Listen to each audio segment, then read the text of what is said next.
श्री स्वामी समर्थ. माझ्या स्वामी भक्त बांधवांनो आणि भगिनींनो, अनेक भक्त एक प्रश्न विचारतात. सुरुवातीला स्वामींची भक्ती करताना खूप उत्साह असतो, पण काही दिवसांनी कंटाळा का येतो? जप करायचा वाटत नाही, पूजा करायची इच्छा होत नाही, असे का होते?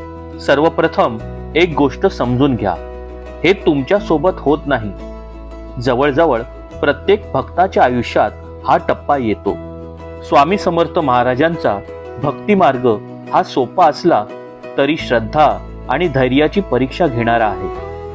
भक्तीत कंटाळा का येतो? मनाची चंचलता. मन स्वभावाने चंचल असते.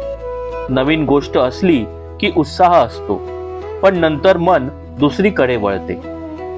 अपेक्षा पूर्ण न होणे.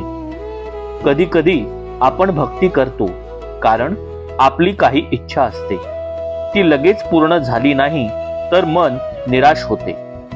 बाहेरचे आकर्षण, मोबाईल, कामाचा ताण, संसाराच्या चिंता यामुळे भक्तीत एकाग्रता कमी होते. ही स्वामींची परीक्षा का असते?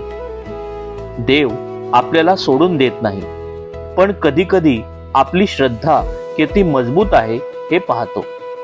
जसे शिक्षक परीक्षा घेतात तसेच स्वामी भक्तांची परीक्षा घेतात.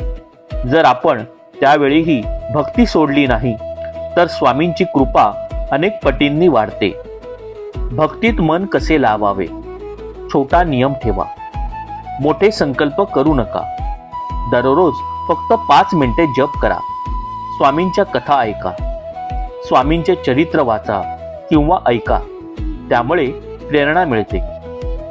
गुरुवारी विशेष साधना. गुरुवारी आरती, जप, प्रसाद वाटप. सेवा करा. गरजूंना मदत करा. हीच स्वामींची खरी भक्ती आहे. एक महत्त्वाचे सत्य, भक्तीत कंटाळा येणे म्हणजे तुमची भक्ती संपली असे नाही. उलट तो काळ तुमची श्रद्धा मजबूत करण्यासाठी येतो. अंतिम संदेश. बंधूंनो, भगिनींनो, भक्ती हा एक दिवसाचा उत्साह नाही, ती आयुष्यभराची साधना आहे. आज मन लागत नसले तरी फक्त एकदा मनापासून म्हणा, श्री स्वामी समर्थ.